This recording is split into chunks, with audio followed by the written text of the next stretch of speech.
Welcome into the latest edition of Extra Time. We've got a full house with us here today. Craig Burley and Shaka Hislop in the studio. Frank Leboeuf and Alessandro del Piero here with us from home.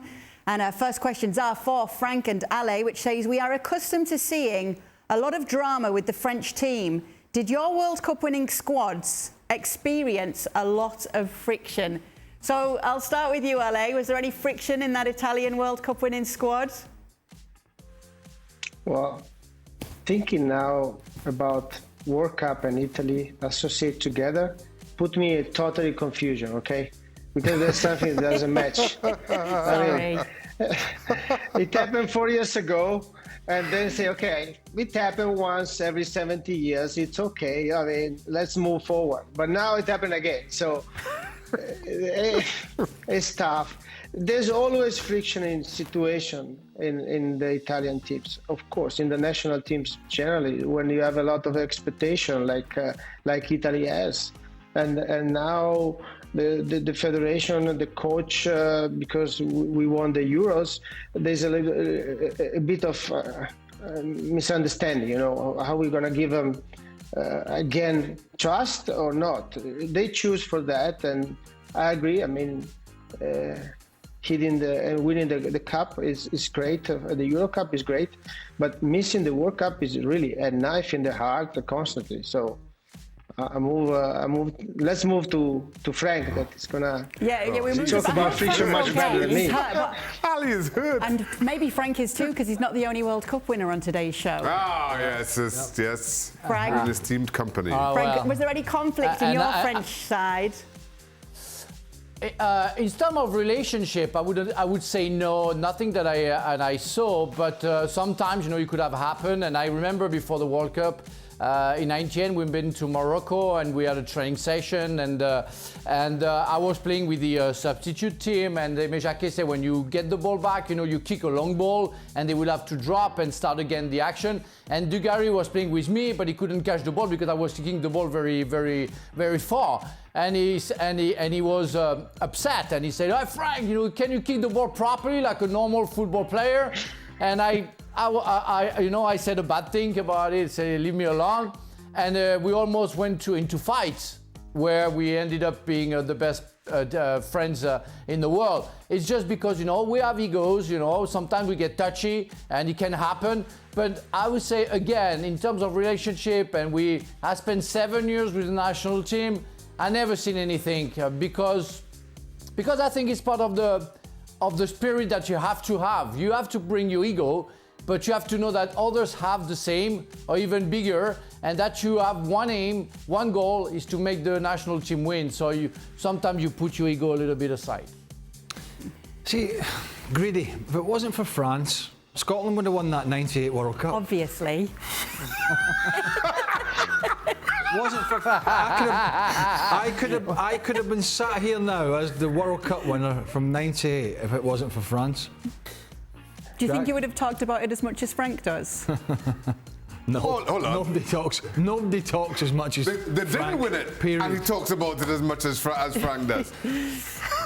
Yeah, but I don't need to win. I didn't need to win a World Cup to talk that much, you know. That's only natural. No. What you got to understand is he won. Before he won the World Cup, he'd actually won the World Cup of talking. So he'd had that one. He had that one already in the bag.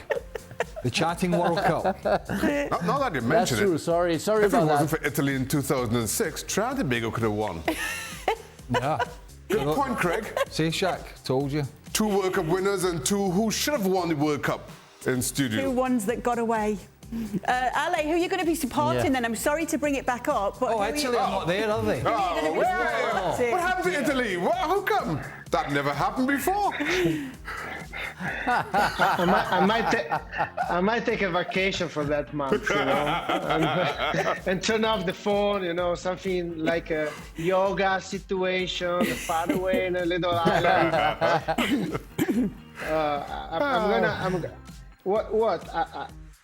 I don't have a team, definitely, you know, when you have, you know, I have a talent team, but I really want to see what's going to happen in Argentina teams and Portugal teams, because we are facing the last World Cup for the two players that dominate the game in certain ways for the last 15 years. So this last World Cup I hope is going to be their World Cup. They're going to show up the best performances ever and see how they can lead their team. So I'm very curious about these two teams that actually I think they have a huge possibility to win the World Cup. Do you think Portugal have a big chance? Yeah. Not only for Cristiano Ronaldo, that I'm still considering an amazing player, and he's going to be focused on that for the World Cup, but because they have a team, they have a full team, a lot of talents, and they arrive at the right moment, right age, everyone mature, also young players with so much talent behind on the bench, so they can really make a great World Cup. Somebody needs to send Ali Frank Leboeuf's World Cup, what was it, the bracket?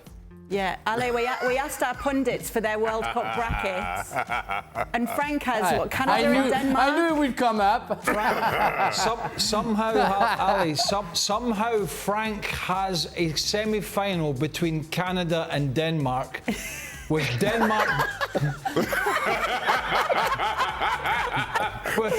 with Denmark getting to the final and beating Brazil in the final. And if it happens, imagine it happens, Craig. Imagine it happened, Craig. What's going on? What's going to happen to you? Imagine Denmark in the final against Brazil. You will have to be on your knees for the rest of your life when I show up, every time you see me. And you will have to let me talk for like an hour without stopping me. Again? Well, that's only a minute longer than normal. We're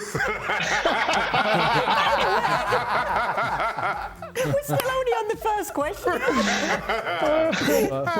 I just don't know which. I was talking to Dan the other day, right? We walked away from the studio. I said, "Do you know what?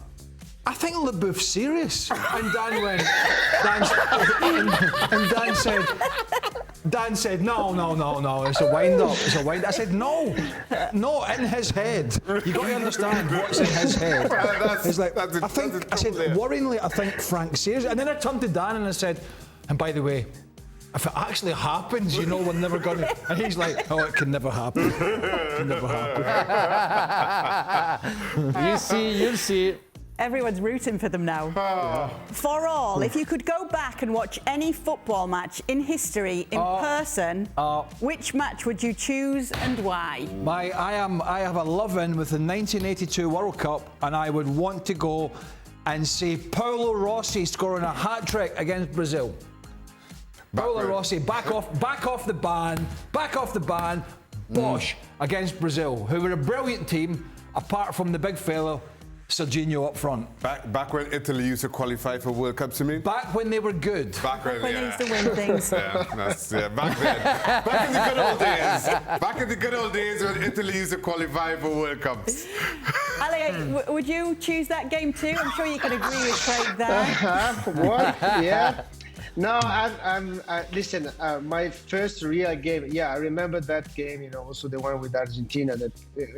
We had a group stage with Brazil and Argentina, by the way, so that was a huge World Cup for us. But the final, I was 8 years old in 82. The final was something incredible because we were, a bunch of people. We have 70 people in the house, and play when Cabrini, because we had the opportunity to score with a penalty in the first half, and Cabrini missed the penalty. The level of things that can happen in Italian room, very narrow with 70 people with every age. Silence went on, and nobody turned the face to the other ones because we were scared what was going to happen. And then what happened at the end was such an amazing feeling and emotion. So that final is still in my mind all the time, because it's the moment that I start to believe even more, I really want to become a football player and have these kind of emotions. It was a horrible final, though. Well, not if you're Italian. But what I mean is, it not wasn't for us. Not for us, Craig. It wasn't a very good game. Tardelli, obviously, with that iconic sort of running away. I love that Italian team. Graziani, remember him? Do you remember Graziani? Fantastic. Great times. Not back like in now. the day. Not Back like in the now. day. Horrible now. I'm going to go for. Can I have two games? Go on then. One for footballing reasons. I'm going to go for the 2009 Champions League final. I still think that's the best club team we've seen, that Barcelona team. I thought I'd love to have been there to see that Where game. was it? Huh? Wasn't that the one in Wembley? 2011. 2011. And Man United game? Correct. Yeah. Okay, 2011, excuse me. And then for emotional reasons, I always talk about the 1978 World Cup, and in particular that final. I was only 9 years old at the time, and first time really appreciating football and the World Cup for what it is. And then Argentina winning in Argentina, and the ticker tape and everything about it was just incredible to witness, albeit on TV. If I had to choose one of the two, it would be that 78 final. Is that why you always used to hang around Mario? Yeah. Kempis? Yes. In the office? Follows him around with everywhere. your autograph book? Yeah. Yeah. I just used to stand there just staring. Frank, what about you?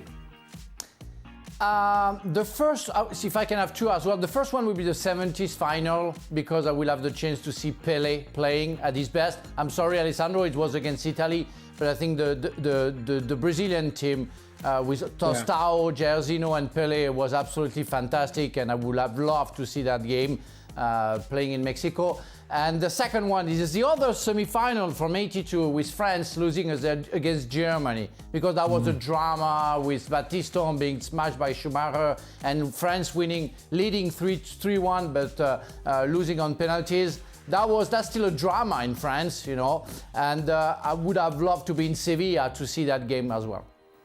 Does Bossis still get blamed for missing that penalty, Frank? Not Bossis, it was more DJ6 who missed the first one when they missed the first penalty, Germany, straight after DJ6 missed his penalty, and people were very upset with him. Not Bossis. I think Bossis, everybody loved Bossis, so they kept on loving him, you know. Bossis missed a penalty though in that, did he not? He missed a penalty as well. I took my first World Yeah, Cup the second that I one, remember yeah. was 90. Yeah. Yeah. That challenge though with Schumacher on Battiston was disgusting, wasn't it? Anyway, we've got lots of questions for Alessandro Del Piero today. Shaka wouldn't have done that. Well, primarily because it wouldn't have come off his line. That's too far. That's too He far for me to didn't have his run. passport. When he goes that far, he puts an expense report in. He claims for mileage. If he comes outside the box, he puts a mileage claim in. Guaranteed. All right. What question are we on now? We need to That's only the move on. third question. We've had a lot of questions, but we've had a lot of long answers as well, so we won't go too far. But we do have a question for Del Piero. Looking at how Dybala's season has been progressing at Roma prior to his most recent injury, did you wish he could stay at Juventus longer and be the true heir apparent to your number 10? Well, yes. I declared that, also last year. I wish the story, the love story, and in a different way. But it's what happened is consequences of a couple of years very difficult for him personally, for the team, and all of a sudden the situation collapsed. So I'm happy for him because finally he find a place to perform as his best, because he's also a friend. So I'm happy for him, and that's it. Okay, the last question. We've got time for one more. For all of you, had all of your national teams qualified for this year's World Cup, would you have given your 100% for your respective club teams on the pitch and during training at this time of the season with 2 weeks left to the World Cup? Be honest, please.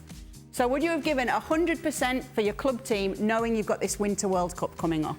Well, you do get a rest after a normal season, but the World. So if it was a normal World Cup in June, and the season ended whenever, it still comes around quite quickly. So if you pick up a serious injury, you're not recovering anyway.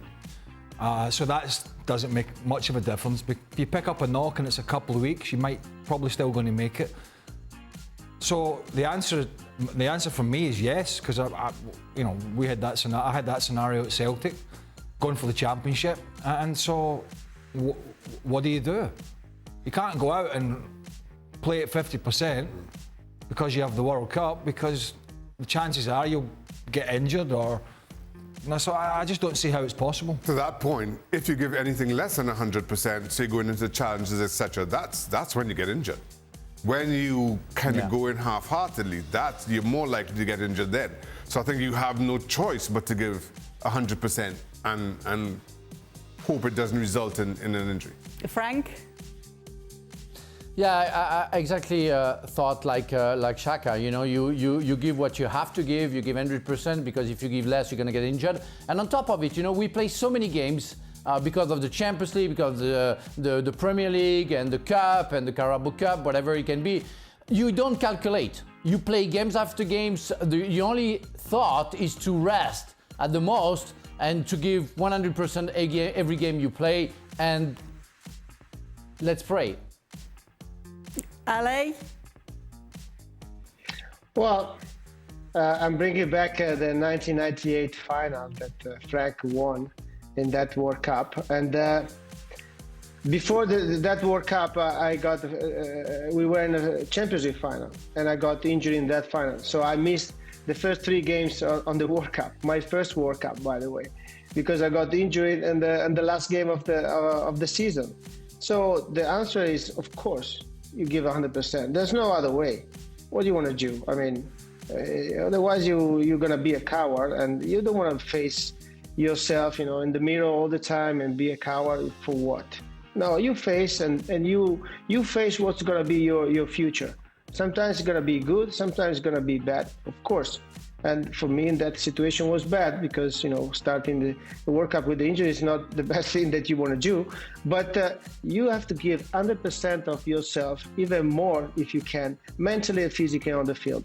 That's it, full stop. There's no question. Top professionals across the board here on Extra Time Nobody's today. ever accused us of that before. Things were going really well until you just said that. Well, let's end it there then. It was almost believable until that point. Yeah, these two almost won the World Cup. These two did win the World Cup. Listen, and Shaka's about to go and put in his expense report. If they were from Scotland and the Trinidad, respectively, they wouldn't have won the bloody thing either. And then we wouldn't have had to listen to it. We'll be back tomorrow with more. Yeah, sure.